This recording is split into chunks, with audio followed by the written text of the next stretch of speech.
TDR బాండ్లు అంటే ఉన్న నేల ఉన్నట్టు చూపించి ఇష్టానుసారంగా అమ్మేసే పరిస్థితికి వచ్చారు.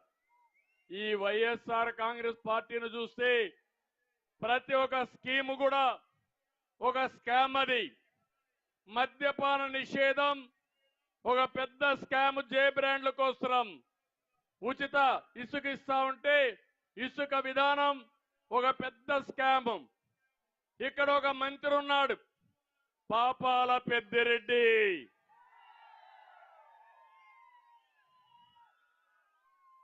ఆ పాపాల పెద్దిరెడ్డికి హెచ్చరిస్తున్నా, నువ్వు చేసే అరాచకాలు చూస్తా ఉంటే మొత్తం ఇసుక, మద్యం, పోతే ఇంకా మైన్స్, గ్రనైట్ ఒకటి కాదు వర్కులు అన్ని దోచుకునే పరిస్థితికి వచ్చాడు.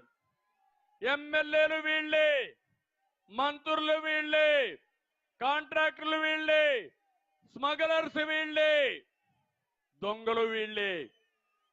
ఏంటి అరాచకం? పోలీసులు నిర్వీర్యం చేశారు, పోలీసు వ్యవస్థను నిర్వీర్యం చేశారు. ఒకటే చెప్తున్నా, ఇక్కడున్నారు. ఒక్కసారి చిత్తూరు చుట్టుపక్కల చాలా అడవులు ఉన్నాయి. ఇక్కడ గ్రనైట్ ఉంది. ఈ గ్రనైట్ నేను అడుగుతున్నా, ఏ ఒక్కడైనా సరే ఆ గ్రనైట్ కాపాడుకున్నారా తమ్ముళ్ళు అని మిమ్మల్ని అడుగుతున్నా. లేదు అంటే గట్టిగా చప్పట్లు కూడా చెప్పండి.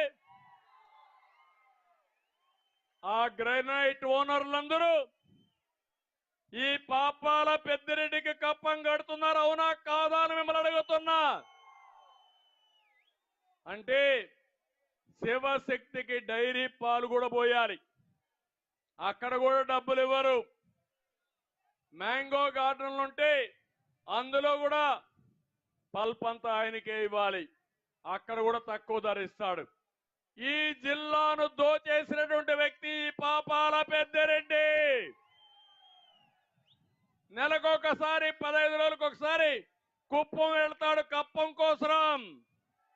చెప్తున్నా, కక్కిస్తా 2 నెలల్లో, కబద్దార్ జాగ్రత్తగా ఉండండి.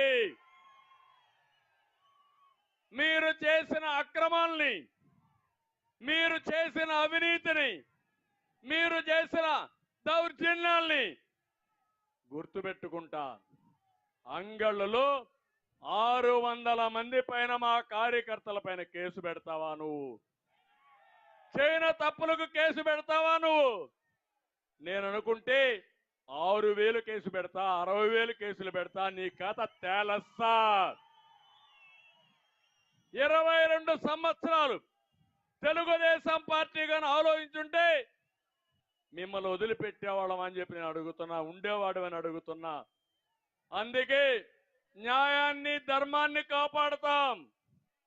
మళ్ళీ రాష్ట్రాన్ని, ముఖ్యంగా ఈ జిల్లాలో నేను పుట్టాను, ఇక్కడే పెరిగాను, ఇంతవరకు మంచి చేశాను, మళ్ళీ మంచి చేస్తా. ఎవరైతే తప్పుడు పనులు చేస్తారో వీళ్ళని కట్టడి చేసే బాధ్యత నాదని మీ అందరు కూడా హామీ ఇస్తున్నా. మా తమ్ముళ్ళు డిఎస్సి రావాలంటే ఏం రావాలి? ఎవరు రావాలి? మీరు పనిచేయండి, డిఎస్సి పెట్టే బాధ్యత నాది, ఉద్యోగాలు ఇచ్చే బాధ్యత మాదని మరొకసారి మీకు హామీ ఇస్తున్నా. తమిళలో ఇదే కాదు, పులివెందల, ఈరోజు పులివెందల పంచాయతీ ఒకటి తయారైంది.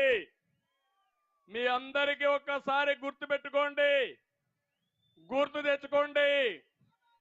రాజశేఖర్ రెడ్డి గారు ముఖ్యమంత్రిగా ఉంటే అడ్డంగా దోచేసిన వ్యక్తి జగన్మోహన్ రెడ్డి. ఆయన చనిపోయాడు, మొత్తం అవినీతి బయట వచ్చింది. సిబిఐ 42,000 కోట్ల రూపాయల అవినీతి జరిగిందని చెప్పారు. ఆ సమయంలో తప్పించుకోవడానికి కేసుల నుంచి చనిపోయిన తండ్రి పైన కేసు పెట్టుకోండి, నాకు సంబంధం లేదని ఎఫ్ఐఆర్ వేసుకోమని చెప్పిన వ్యక్తి ఈ జగన్మోహన్ రెడ్డి, అవునా కాదా అని మిమ్మల్ని అడుగుతున్నా. అంతేకాదు, ఈ రోజు మీరు చూస్తే